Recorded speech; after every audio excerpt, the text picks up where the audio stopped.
I stood in the back of the room and watched my daughter-in-law cry at my funeral. The room smelled like lilies and lemon disinfectant, the kind they use in churches and hospitals. Folding chairs scraped against the floor as people shifted their weight, whispering into their palms. Someone sniffled loudly. Someone else murmured my name like it was already a memory. And there she was. My daughter-in-law, Rebecca, sitting in the front row in a black dress I had seen her wear once at a wedding. Her shoulders shook as she dabbed at her eyes with a white tissue. My son Dominic sat beside her, his head bowed, one hand resting on her knee. They were mourning me. Only I was standing 10 feet behind the last row of chairs, very much alive. My heart wasn't racing the way you'd expect. It felt hollow instead, like every beat was echoing inside an empty room. I pressed my hand to my chest, not to calm myself, but to remind myself that I was still here, that I still existed. The pastor cleared his throat at the podium. We gather today to remember a devoted mother, a loyal friend, and a woman of quiet strength. Quiet strength. I almost laughed. I had been declared dead. Not by accident, not by mistake, by my own son and the woman he married. The first sob that escaped Rebecca's lips sounded real. So real that for a brief, dangerous second, I wondered if I was wrong, if somehow grief had softened her, if maybe I had misunderstood everything. But then I remembered the paperwork, the signatures, the rushed insurance inquiry, the way Dominic wouldn't look me in the eye, and the way they had tried to bury me while I was still breathing. Just 2 months earlier, my life had been small and ordinary in the gentlest way. I woke before the sun most mornings, my knees stiff, my back slow to straighten. The kettle was always the first sound of the day, its low rumble growing into a whine that filled my quiet kitchen. I liked my tea strong and bitter. I liked my toast just a little burnt. I lived alone in the same 2-bedroom house Dominic grew up in, pale yellow walls, creaky hallway floorboards, the faint smell of old books and lavender cleaner. My world moved at a careful pace, but it was mine. Dominic called every Sunday evening. He always did. It was our unspoken rule. Sometimes we talked for 5 minutes, sometimes for 30. He'd tell me about work, about how tired he was, about the restaurant Rebecca wanted to try. I'd tell him about my garden, about Mrs. Klein next door who kept feeding stray cats, about the squirrels chewing through my bird feeder again. Rebecca didn't come into the conversations much. When she did, it was usually something neat and rehearsed. She says hello, Dominic would say, or we'll try to visit soon. They lived an hour away. I told myself that was close enough. When they did visit, Rebecca was always polite, never warm, never unkind. She moved through my house like a guest at a museum, careful not to touch too much, careful not to linger. She complimented my cooking but never asked for seconds. She hugged with her shoulders instead of her arms. Dominic, on the other hand, still moved like the boy I raised. He'd open the fridge without asking. He'd complain if the coffee was weak. He'd sigh too loudly when I nagged him about his cholesterol. Those small annoyances felt like proof of love. I trusted him. That was my first mistake. It was a Tuesday afternoon when the first crack appeared. The kind of day that feels unfinished, gray sky, heavy air, rain threatening but never coming. I had just come back from my annual physical, my purse still hanging from the kitchen chair when my phone rang. Dominic's name lit up the screen. That alone was strange. He never called during work hours. "Mom," he said, breathless, like he had run up a flight of stairs. "Are you sitting down?" I laughed softly and eased into the chair. "That bad, huh?" There was a pause, too long. Then he said, "The doctor called me." My chest tightened. "My doctor?" "Yes, about your test results." I frowned. "Dominic, they already went over everything with me. My blood pressure's a little high, my cholesterol's stubborn, and I need to walk more, you know, the usual." Another pause. I could almost hear Rebecca in the background, muffled movement, the soft click of keys. "That's not what he said to me," Dominic whispered. I felt something cool slide down my spine. "Then what did he say?" He said your heart is weaker than you think, that you're at real risk, that we need to be prepared." Prepared for what? The word sat between us like a shadow. "I don't understand," I said slowly. "Why would he call you instead of me?" He said he couldn't reach you. I glanced at my phone, still warm in my hand, no missed calls, no voicemail. "That's strange," I said. "I was at the grocery store earlier, but—" "Mom," Dominic cut in gently, "we're just worried."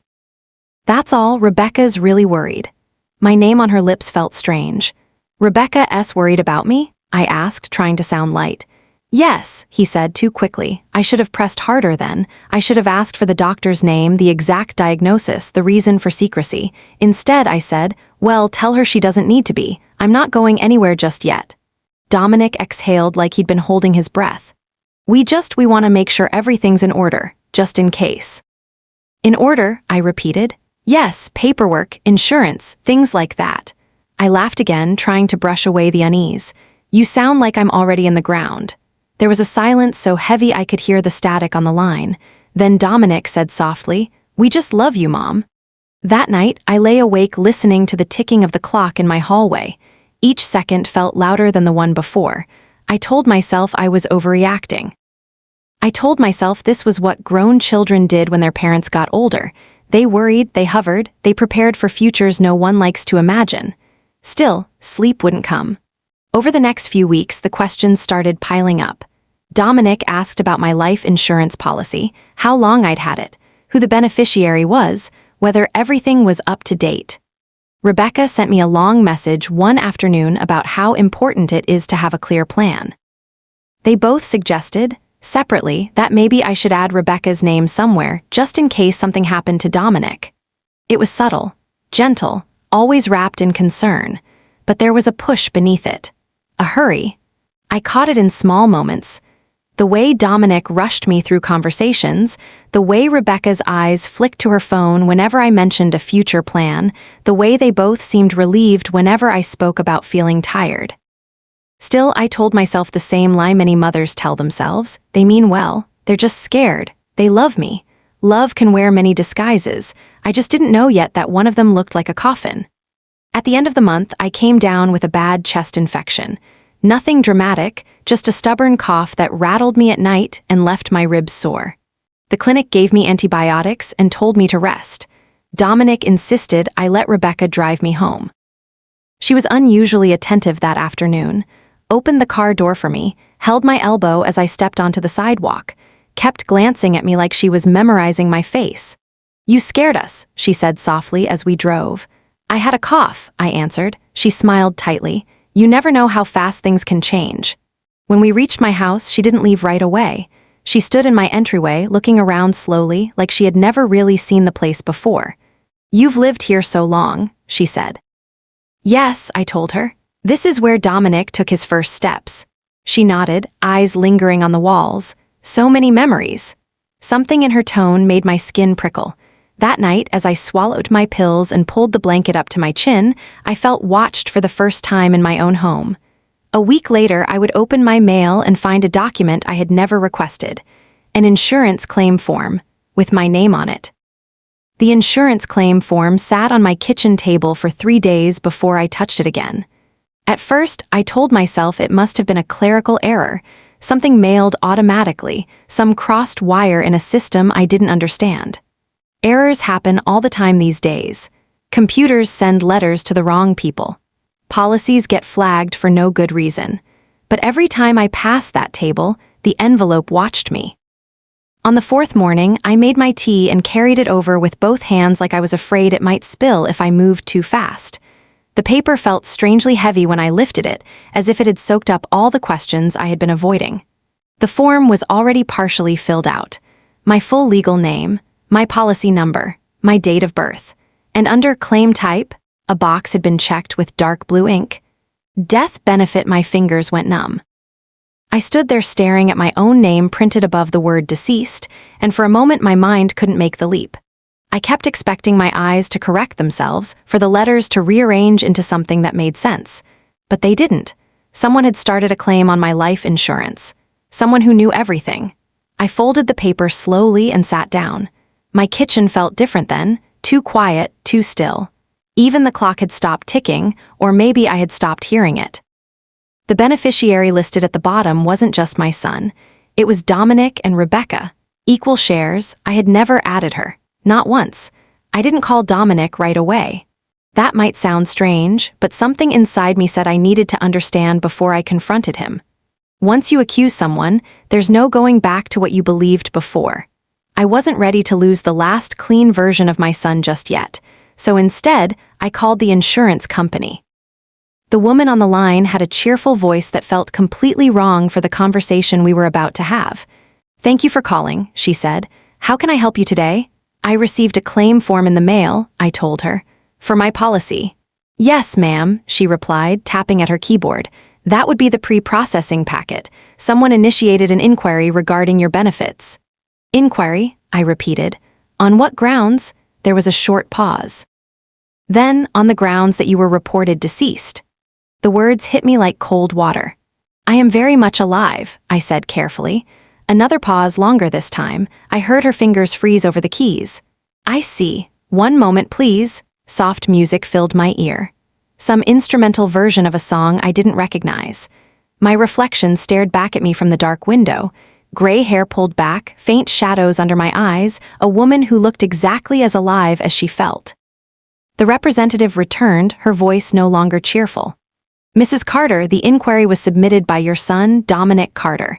He reported that you passed away in your home following cardiac complications.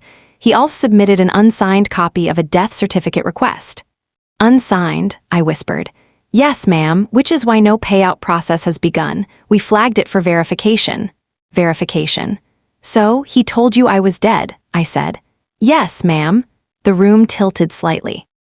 I had to grip the edge of the table. "Did my son provide any hospital records?" I asked. "No, ma'am, he stated you passed before medical services arrived." I closed my eyes. That lie was practiced. Too clean, too prepared. "Who is listed as beneficiary?" I asked. "Dominic Carter and Rebecca Carter, equal shares." "My husband's name was on that policy," I said quietly. "Before he passed, only my son after that. I never added his wife." Another pause. "We see here that a beneficiary update was submitted digitally 2 months ago." 2 months, right around the time Dominic had called me about my heart. "And the IP address?" I asked. "Registered to the Carter residence," she answered. "Dominic and Rebecca's house." I ended the call politely. I even thanked her. Then I sat at my kitchen table and let the truth finally finish crossing the room to me. My son had reported me dead. My daughter-in-law had been added to my life insurance.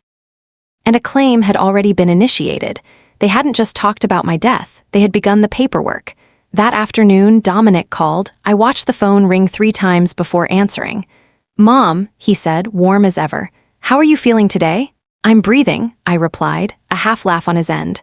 "That's good to hear." I waited. Sometimes silence makes people reveal things they didn't plan to. "Rebecca wanted me to remind you about the beneficiary form," he added lightly. "The one we talked about?" "Yes," I said, "I remember. Did you get a chance to look it over?" "I got something in the mail," I answered, "but it wasn't a beneficiary update." There was the faintest hitch in his breath. "Oh, it was a death benefit claim," I said. The word death fell between us like a dropped plate. For a split second, Dominic said nothing, then, "That's impossible." "Is it?" I asked calmly. "Yes," he insisted too quickly. "You must be mistaken. Those companies mess things up all the time." "They told me you reported that I was deceased," I said. Silence again, longer now. I could hear Rebecca in the background. Her voice was low, urgent. Dominic's reply was even lower. "I don't understand," he said finally. "Who would tell you that?" "The insurance company," I answered. Another whisper from Rebecca, this time sharper. "Mom," Dominic said, his voice suddenly strained, "we were just trying to prepare. That's all." They probably misunderstood what we said. "Prepare for what?" I asked. "For the possibility." "My possibility," I said, "or my certainty." "You're twisting this," he snapped. There it was, the edge I hadn't heard in his voice since he was a teenager. "I am sitting in my kitchen alive," I told him, "and you told a company I was dead." "I was scared," he burst out. "Scared enough to kill me on paper?" I asked. Rebecca's voice broke through the line. "We thought you were going to die," she said sharply. "You were sick, the doctor said your heart was weak." "He never said that to me," I replied. A sharp inhale from her, then silence again. "You added Rebecca as beneficiary," I said into that quiet. Another pause, the longest one yet. "It made sense," Dominic said finally. "She's my wife." "And I am your mother," I said. "We're building a future," he shot back. "We need security." "And I am in your way?" I asked. "No," he said too fast. "We just needed to know what we'd have to work with." Work with? Like I was an asset, not a person. After that call, I didn't cry. I cleaned my kitchen. I rinsed my cup. I wiped the counter twice. That night I lay awake listening to the house settle around me, every familiar sound suddenly foreign, the old pipes knocking, the refrigerator humming, the faint whistle of air through the window seal. I had raised Dominic with bedtime stories and scraped knees and packed lunches folded with handwritten notes. And now he had folded my life into a ledger. Over the next few days, I noticed changes I hadn't allowed myself to see before. Rebecca viewing my social media with new intensity. Dominic asking casual questions about my medications. Rebecca suggesting I move in with them for safety. They were watching the clock. And slowly, a terrible truth formed in my mind. They weren't just waiting for me to die. They had already begun living as if I had. 3 weeks later, my neighbor Mrs. Klein knocked on my door, breathless. "Mary," she whispered urgently, "there's a man across the street putting up memorial ribbons." "Memorial ribbons?" I asked. "For you." My hand tightened on the doorknob. Across the street, tied to the mailbox, was a white ribbon with a black bow. My name printed beneath it. The ribbon across the street fluttered in the afternoon breeze like a quiet announcement I wasn't ready to receive. In loving memory of Mary Carter, the small white card read in neat black letters. Someone had gone to the trouble of printing it professionally. This wasn't a joke. It wasn't a mistake. Someone was preparing the neighborhood for my death. Mrs. Klein stood beside me on the porch, wringing her hands. I thought maybe it was a misunderstanding," she whispered. "But they were putting them up all along the block. I asked one of the boys what it was for. He said there was going to be a service." "A service?" I repeated faintly. "Yes, at the community church, tomorrow afternoon." "Tomorrow." I thanked her and closed the door gently, leaning my forehead against the cool wood once the latch clicked into place. My knees felt weak, like I had walked a long distance without realizing it. I slid down onto the small bench by the door and pressed my palms together until my fingers whitened. A funeral had been planned. For me, without my knowledge, without my consent. I thought back to Rebecca's eyes in my entryway weeks earlier, the way she had looked around my house like she was cataloging what would be left behind. I thought about Dominic asking about my medications. I thought about the unsigned death certificate request. They hadn't been waiting anymore, they had decided. That evening, Dominic sent me a message. "Mom, we're going to be busy tomorrow. We'll call you after." Busy. I stared at those words for a long time. Then I replied, "Busy doing what?" The dots appeared, vanished, appeared again. Finally, just some errands. Don't worry, don't worry. I turned my phone face down on the table. Sleep didn't come at all that night. I lay in my bed listening to every sound outside, the passing cars, the wind brushing the tree branches, the distant bark of a neighbor's dog. Each noise felt like a countdown. By morning, my fear had settled into something colder. Clarity. If my son and his wife were willing to stage my death on paper. If they were willing to hold a funeral for me while I still breathed, then I couldn't assume I was safe. I called the insurance company again as soon as their offices opened. "This is Mary Carter," I said. "The one who was reported deceased." "Yes, ma'am," the representative answered quickly, recognizing my file now. "We've made a note that you are alive." "I want a fraud investigation opened immediately," I said, "and I want my beneficiary reverted to its original state." We didn't talk about grief or family bonds. We talked about documents, security protocols, confirmation codes.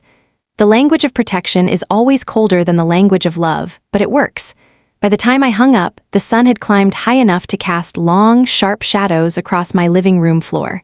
I made another call, this one to a lawyer whose name I'd kept in my address book since my husband passed. He listened without interrupting. "Fraud," he said quietly when I finished. "Insurance fraud and identity manipulation, potentially conspiracy." "They're holding a funeral for me today," I said. Another pause, then, "Do you intend to attend?" I thought of the ribbon, the church, Rebecca's black dress. "Yes," I said, "but not as the corpse." The church had always been a comforting place for me. My husband's memorial service had been held there years ago. The pews still smelled faintly of old wood polish and candle wax. I used to attend Christmas services with Dominic when he was little, his small hand wrapped inside my glove. That afternoon, the parking lot was nearly full. I arrived quietly, parking a few streets away and walking the rest of the distance with my coat collar turned up against the wind. Every step felt unreal, like I was drifting through someone else's dream. The doors were open. Soft organ music floated out to meet me. From the back of the sanctuary, I saw it all. My photograph on an easel, blown up to poster size. A picture Dominic had taken years ago at a picnic, me squinting in the sunlight, smiling without knowing why. White lilies lined the altar. Black fabric draped the lectern, and in the front row, dressed in black, sat Dominic and Rebecca. Rebecca was crying, not polite tears, real tears. Her shoulders shook. Her hands trembled as she clutched a tissue. A woman beside her rubbed her back. Dominic stared at his folded hands, unmoving. The sight of my own face above that altar stole the breath from my lungs. I had never seen myself framed by death before, never seen how easily I could be turned into a symbol. The pastor began to speak. "We are gathered here today to celebrate the life of Mary Carter." My name echoed through the room. People cried. I stood in the back, my heart pounding against my ribs, my palms slick with sweat. Everything in me wanted to run, to shout, to scream, to throw off the illusion before it finished forming. But my lawyer's words echoed louder. "Let it unfold, then reveal the truth." I watched my daughter-in-law mourn me with breathtaking skill. She stood when it was her turn to speak, dabbing her eyes, her voice trembling in all the right places. She talked about my kindness, my cooking, my support. "I lost the mother I never had," she sobbed. The room filled with sympathetic murmurs. I felt something inside my chest tear loose, not grief, not even pure anger. Disbelief. How does a person cry over someone they've already tried to bury? Dominic spoke next. His voice broke once. He cleared his throat and continued. He thanked me for my sacrifices. He said he hoped he had made me proud. Proud. The word almost brought me to my knees. Behind me, a woman whispered, "Such a devoted son." I leaned against the back wall, dizzy. The service moved on, hymns, prayers, final words. And then the pastor said, "Let us stand." The room rose to its feet. So did I. My lawyer stepped out from another side aisle, at my signal. And when the pastor bowed his head for the final prayer, I began to walk forward. Each step echoed on the tile floor. 1, 2, 3. The sound reached the front row. Rebecca turned first. Her tissue dropped from her fingers. Her face drained of color so quickly it was like watching a candle go out. Dominic followed her gaze. His mouth opened, and no sound came out. Silence fell across the sanctuary like a held breath. Dozens of eyes turned toward me as I reached the front. The pastor froze mid-prayer. "My name is Mary Carter," I said steadily into the quiet. "And I am not dead." Rebecca's knees buckled. Dominic stared at me as if he were seeing a ghost. For a moment, no one moved. It was the kind of stillness that hums in your ears. The pastor's hands hovered awkwardly in front of his chest. Someone in the back gasped. A woman in the front row clutched her pearls like she'd wandered into the wrong reality. Then Rebecca screamed. It wasn't loud. It wasn't dramatic. It came out of her as a thin, broken sound, like air escaping from a punctured tire. Dominic lunged toward me, his face pale, his eyes wide and wet. "Mom," he choked, reaching for me as if to confirm I was solid. I took a step back. "Don't," I said quietly. That single word stopped him. The pastor finally found his voice. "Mrs. Carter, we were told." "You were lied to," I replied. "By my son and his wife." A ripple moved through the room, confusion, whispers, shifting bodies, eyes darting back and forth between us. Rebecca collapsed back into her chair as if her legs had given up entirely. Her eyes stayed locked on my face, her lips trembling. Dominic turned to her. "What did you do?" he whispered, raw panic overtaking his shock. Her mouth opened, closed, opened again. "You weren't supposed to be here," she whispered. There it was, not "you're alive," not "thank God," not "I was wrong." Just, "you weren't supposed to be here." The room heard it too. The murmur deepened, sharp and uneasy now. I took one more step forward, past the flowers meant for my death. "I want everyone here to understand something," I said, keeping my voice level. 3 weeks ago, my son reported me deceased to my life insurance company. A claim was initiated. My daughter-in-law was added as a beneficiary without my consent. Gasps scattered through the pews. "That's not true." Dominic blurted out, his voice cracking as he looked around him. "This is a misunderstanding. I have the documentation," my lawyer said calmly from the aisle, lifting a folder. The pastor stared at him. "Are you saying this service was fraudulent?" "Yes," my lawyer answered, "and likely criminal." Rebecca's breathing turned quick and shallow. She pressed her hands to her chest like she was the one suffocating now. "I thought she was going to die," she said faintly. They told me. They told me her heart was failing. My gaze snapped to Dominic. "You told her that?" I asked. He shook his head wildly. "I thought it was true. The doctor called me." "No," I cut in. "You said the doctor called you because he couldn't reach me. That was a lie. I confirmed it." Dominic's face twisted in pain. "I thought," he faltered, then whispered, I panicked." "You panicked and decided I was already dead?" I asked. Rebecca stood abruptly, swaying. "We were drowning," she cried. "The house, the loans, the business, everything was collapsing. We needed help and she wouldn't give it. She had money just sitting there." The room went dead quiet, not a gasp this time, something heavier. "She didn't owe you her death," the pastor said quietly. Rebecca stared at him as if surprised he had spoken. Dominic turned to me, tears streaming freely now. "Mom, I was trying to save my family." "I was your family," I said. That landed harder than any shout could have. The police arrived before the service even formally ended. Someone had already called, maybe a guest, maybe the church office, once they grasped what was unfolding. 2 officers stepped into the sanctuary, their radios crackling softly. They listened to my lawyer, reviewed the documents, and asked Dominic and Rebecca to stand. Rebecca clutched Dominic's arm desperately. "Please," she whispered. "Please, I didn't mean for it to go this far." "You plan my funeral," I said. Her grip loosened. The officers escorted them down the aisle as the crowd parted in stunned silence. The same aisle Rebecca had walked sobbing just minutes earlier now felt like a corridor of exposure. People avoided her eyes. Some stared openly. The doors closed behind them with a dull, final thud. I didn't stay for whatever was left of the service. I gathered my coat in the vestibule, my hands shaking now that the adrenaline was finally wearing off. My lawyer stood beside me, steady as ever. "You did exactly what you needed to," he said. "I buried my son today," I replied. His jaw tightened. He didn't argue. Outside, the air was sharp and cold. My breath came out in white puffs as I leaned against the stone wall of the church and finally allowed myself to feel everything at once. Shock, grief, rage, and a deep, aching sadness that no exposure could ever undo. That evening, Dominic called from a number I didn't recognize. I let it ring. He left a voicemail instead. "Mom," he sobbed into the recording, his voice hoarse. "They took Rebecca in for questioning. They might charge us with fraud. They're saying felony level. I didn't know it would be like this. I didn't think it would really happen." I sat on my couch in the dim light of the living room, my phone heavy in my hand. "You already made it happen," I whispered to the empty room. The investigation moved faster than I expected. The insurance company froze the policy pending the outcome. The bank flagged the attempted manipulation. Rebecca's business partners pulled out one by one as word spread through the town faster than any official report ever could. People talked, not with cruelty, but with that slow, careful disappointment that lingers longer than anger. My phone rang constantly, neighbors, extended relatives, old church friends. Not one asked how I could do this to my son. They asked how my son could do this to me. 2 weeks after the funeral I sat across from Dominic in a small interview room at the police station. He looked smaller than I remembered, hollowed out. The boy who used to run full speed into my arms after school now sat hunched over a metal table, his wrists trembling. "They think Rebecca planned it," he said quietly. "The beneficiary forms, the claim, the fake certificate email." "And you?" I asked. "I was the door she needed," he whispered. "I unlocked everything." My heart twisted. "Why didn't you just ask me for help?" I asked.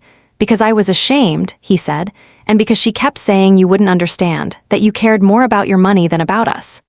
I let that accusation hang between us. "Look at me," I said. He did. "Do I look like someone who would choose her savings over her child's survival?" His face crumpled.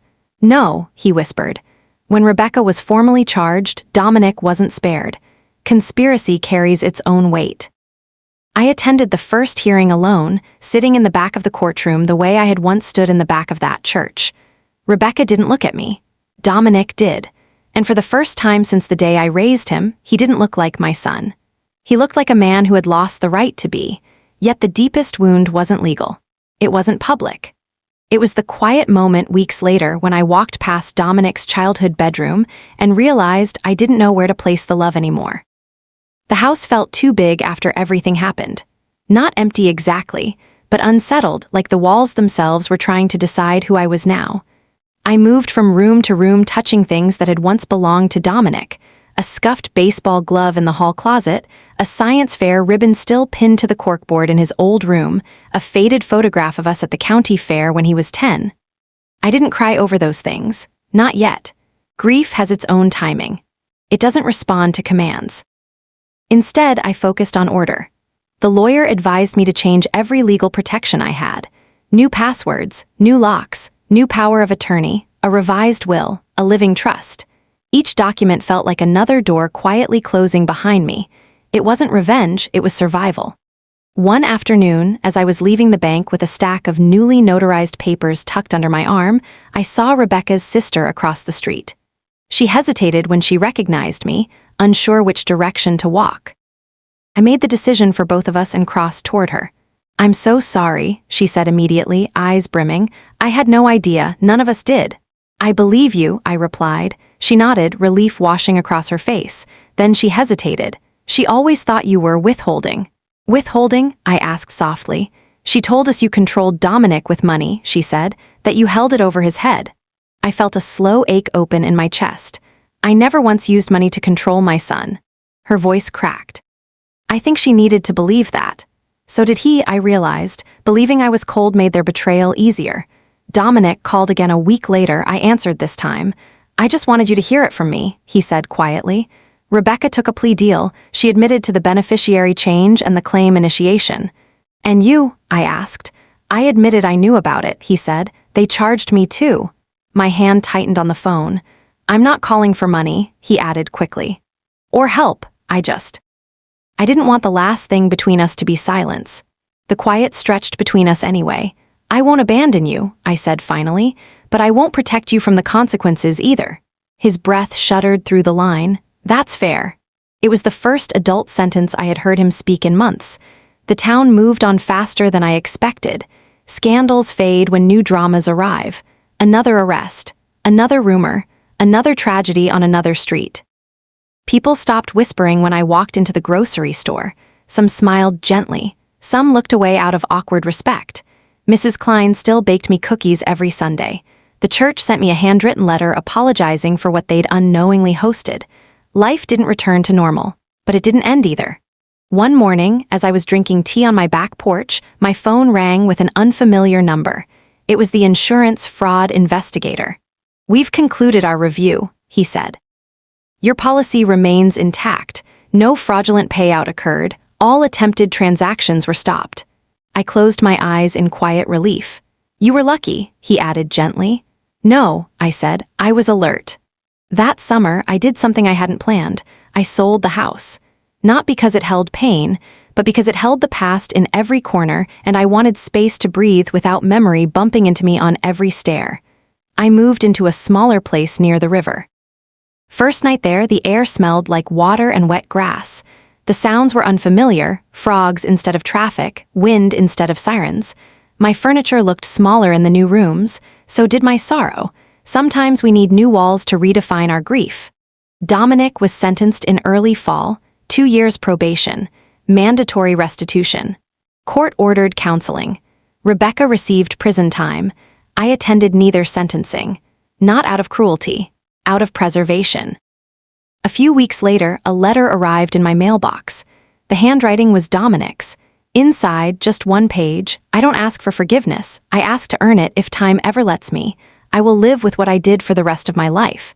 I hope one day you can see me again as your son. I will never again ask you to save me from myself." I folded the letter neatly and placed it in my bedside drawer, not with bitterness, with caution. Healing, I discovered, didn't arrive with warmth or clarity. It arrived with small permissions. The permission to laugh at a neighbor's joke without guilt. The permission to enjoy a sunset without someone else's shadow crossing it. The permission to plan a future without first scanning it for betrayal. I started volunteering twice a week at a senior center by the river. I helped women fill out paperwork, apply for benefits, review legal documents. Every time someone said, "I didn't know this mattered," I felt the quiet power of hard-earned wisdom settle into my bones.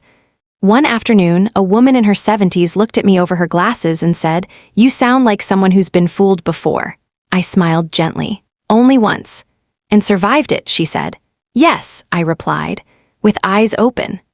The first time I truly felt the weight of what had happened wasn't in the courtroom, or the church, or even in my quiet new home by the river. It was at the grocery store.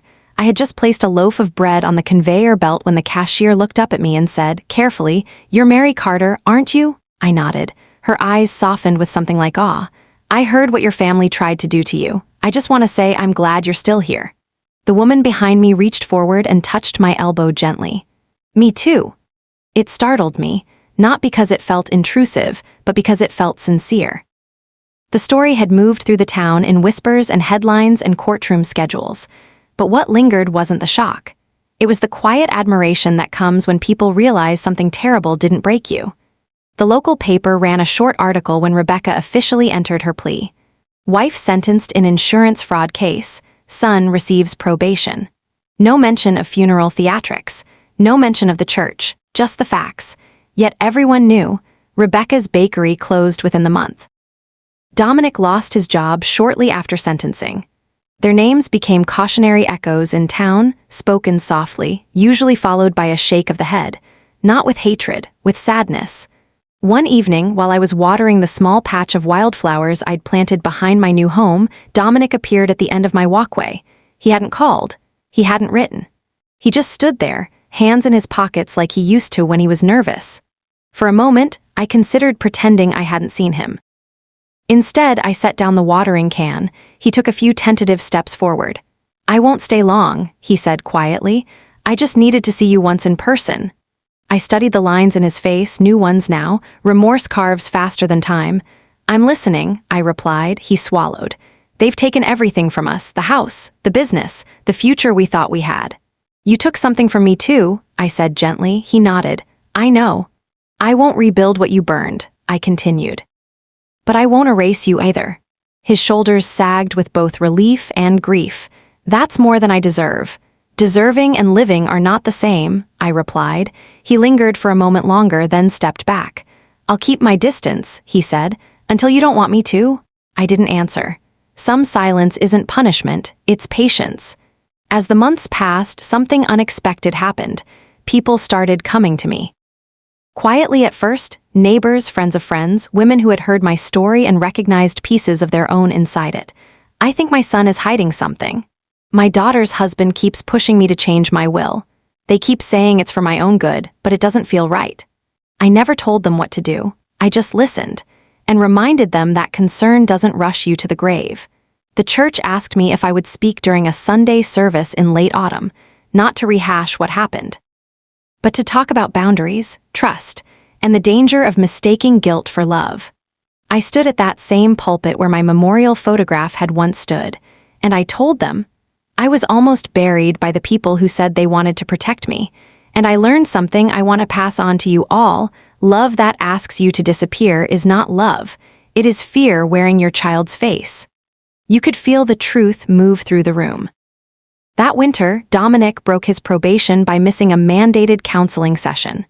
Not intentionally, his car broke down on the highway, he said, but intention doesn't matter to courts as much as patterns do. He spent 7 days in county jail as a result. He didn't call me, and I didn't visit, not to punish him, but because consequences must sometimes echo in solitude to be understood. On the day Rebecca was transferred to a longer-term facility, her sister called me. "She asked about you," she said quietly. "She wanted to know if you hated her." I looked out at the river drifting slowly past my window. "I don't hate her," I said truthfully, "but I will never trust her. There's a difference. One is poison, the other is protection." Spring arrived gently that year. The wildflowers behind my house came back stronger than the first planting. I added a small bench near the river's edge, where I'd sit in the late afternoons listening to the water and reminding myself that time doesn't erase, but it does carry. One evening, while I was sitting there, a young woman approached hesitantly from the walking trail. "I heard what you went through," she said. "My father is sick and my stepmother keeps pushing him to change his insurance." Fear trembled in her voice. I met her gaze calmly. "Then stay close," I told her. "Stay involved. Don't let worry rush him into paper he doesn't understand." Her eyes filled with tears. "Thank you," she whispered. In that moment, I felt the first true purpose rise from the wreckage. Public consequence isn't always courtrooms and headlines. Sometimes it's the long, quiet reshaping of reputation. Dominic became known not as the promising businessman, but as the man who believed money could stand in for love.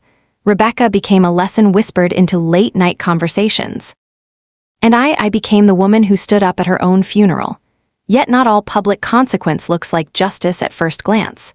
Some neighbors still spoke to Dominic when he walked through town.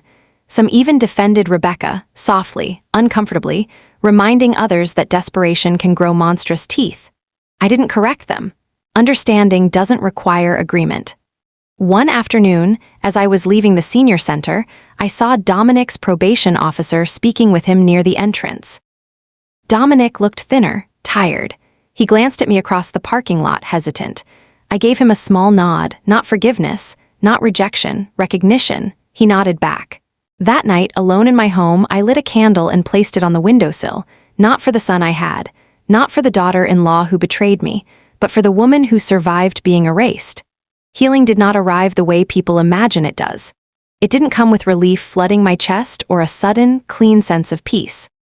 It came in quieter, less dramatic ways, through routines that no longer felt haunted, through laughter that surprised me by showing up again, through mornings when I woke and realized my first thought was not of betrayal. The river became my witness. Every morning, I walked the narrow dirt path along its edge with a slow, measured pace, the kind that matched my breath. I learned the rhythms of the water the way I once learned my son's moods, when it murmured quietly, when it hurried itself impatiently over stones, when it appeared still but carried deep force underneath. I learned that I was still moving too, even when I felt still. Dominic kept his distance, just as he promised. Sometimes I'd hear about him through others. Mrs. Klein's nephew had seen him working early shifts at a hardware store out of town. Another volunteer at the senior center mentioned he'd joined a church support group. No one spoke his name with pride or with cruelty, just with acceptance. And that, strangely, brought both comfort and ache. One afternoon in late summer, a letter arrived with a return address I didn't immediately recognize. It was from Rebecca. The paper trembled slightly in my hands before I even opened it. Inside, her handwriting was cramped, uneven. "Mrs. Carter, I don't know if you will ever read this. I don't know if I deserve for you to. I just need to say that what I did came from fear and greed, not hate. That doesn't excuse it. I just want you to know I understand now what I destroyed. I destroyed a living woman while she was still alive. I will carry that with me every day. I am sorry for stealing your son's judgment and your peace. I will not write again unless you ever tell me to." I folded the letter and placed it beside Dominic's in my drawer. Forgiveness didn't rise. But neither did rage. Instead, there was a strange, steady gravity, like stones settling at the bottom of a riverbed. The senior center asked me to start a weekly workshop on financial safety for elders and their families. I almost refused, not because I didn't believe in the purpose, because I was afraid of becoming defined by what almost killed me. But then a woman named Irene took my hand after a session and said, "You saved my sister from signing away her house." And I realized that my story didn't own me. I now owned it. On the 1-year anniversary of the day of the funeral that wasn't, I returned to the church. Not for a service, just to sit. The same pews, the same faint scent of wood polish, the same quiet echo beneath the high ceiling. I chose a seat near the back, the very place where I had once stood, invisible and alive in a room mourning me. I didn't cry. I didn't ache. I simply breathed. And in that breath, I acknowledged something sacred. I had been given back my own life. Outside, the afternoon light slanted warmly across the church steps. I stood there a moment longer, watching people pass without knowing how deeply the place had marked me. Then I walked away. Dominic called that evening. I hesitated before answering. "I just wanted to tell you," he said softly. "I finished my counseling program today. Probation ends in 6 months if I keep everything clean." "That's good," I said. "I'm trying to build something real this time," he continued. "Not fast, not flashy, honest." "The slow kind lasts," I replied. There was a pause. "I think someday I might ask if I can come see your place by the river," he said carefully, "if you're ever ready." "I'll tell you when I am," I answered. He accepted that without argument. Growth doesn't beg. As autumn returned with its gold-tipped leaves and cool, deliberate air, I found myself planning again, not escape plans. Life plans, I enrolled in a short community writing program. I began journaling mornings at the river. I even traveled alone for a weekend for the first time in decades, just to prove to myself that I could choose movement instead of memory. In the quiet of a small lakeside inn, I realized something important. The deepest theft in betrayal isn't money. It's certainty. And certainty, once cracked, must be rebuilt slowly, brick by careful brick. One evening at the senior center, a young volunteer asked me, "How did you not become bitter after what they did to you?" I thought about it for a long moment. Then I said, "Because bitterness would mean they still get a piece of me." That night, I sat at my kitchen table in my river home and opened the drawer with the letters. Dominic's. Rebecca S. Side by side, 2 confessions, 2 different kinds of ruin. I didn't tear them up. I didn't reread them either. I simply placed a blank page beside them and began to write my own. Not an accusation, not a farewell, but a record of who I was before, of who I became, of who I chose to be. Healing, I learned, isn't forgiving someone else. It's refusing to let their worst moment decide your last one. The river was quiet the morning I finally understood that I was no longer waiting for the other shoe to drop. There had been a time when every peaceful moment felt like a trick, like calm was only the pause between storms. I had lived that way for months after the funeral that was, listening for the next betrayal, bracing for the next loss. But that morning, as mist lifted slowly off the water and birds traced soft arcs across the sky, my chest held no tension. Only breath, only presence, only now. I was packing a small bag for a weekend visit with my sister, my first leisurely trip since everything had happened. No legal appointments, no court dates, no emotional armor required. Just an overnight bag, a book I'd been meaning to finish, and a quiet sense of something returning to me that I hadn't known was missing until it came back. Freedom, not the reckless kind, the earned kind. Before I locked the door, I paused at the drawer in my bedroom, the one that held the letters. For the first time in months, I took them out and read them again. Dominic's words still carried regret. Rebecca's still carried shame, but they no longer defined me. I folded both letters carefully, placed them back inside, and added a new envelope of my own. Inside it, I wrote, "This is where the story ends for me. Not in betrayal, not in courtrooms, not in false graves, but in choosing to live without hatred." Then I sealed it. Some chapters don't belong to anyone else once they're understood. Later that afternoon, as I was loading my bag into the car, I found Dominic standing at the end of the driveway. He hadn't called ahead, but he hadn't crossed the boundary either. He stopped at the edge of my property and waited. I studied him across the small stretch of gravel that now felt like an ocean. "I won't come closer," he said quietly. "I just wanted to say I heard you're going out of town." "I am," I replied. "I hope it's peaceful," he said. "So do I." Another silence. Then carefully, "I don't expect a place back in your life. I only hope one day I might earn the right to knock." I rested my hand on the car door. "Knocking requires patience," I told him. "I'm learning that," he said. I nodded, not approval, acknowledgement, and that was enough. The drive to my sister's home was long and gentle, lined with fields turning gold beneath the late afternoon sun. With each mile, I felt something inside me loosening its grip, like a fist slowly unclenching after holding on too tightly for too long.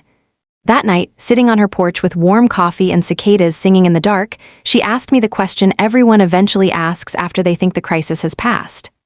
"Are you okay now?" she said. I thought about the church, the courtroom, the phone calls, the letters, the quiet, the river, and I answered honestly.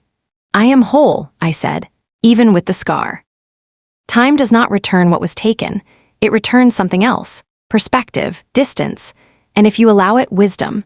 Back home, weeks later, I received one final update from the county clerk. Rebecca's sentence had been finalized. No appeals, no extensions. The matter, at least legally, was finished. I folded the notice and placed it in my files, not because I needed to remember it, but because I no longer needed to avoid it. That difference matters. My life now is quieter than it used to be. No family dinners with tension masked as tradition. No forced smiles.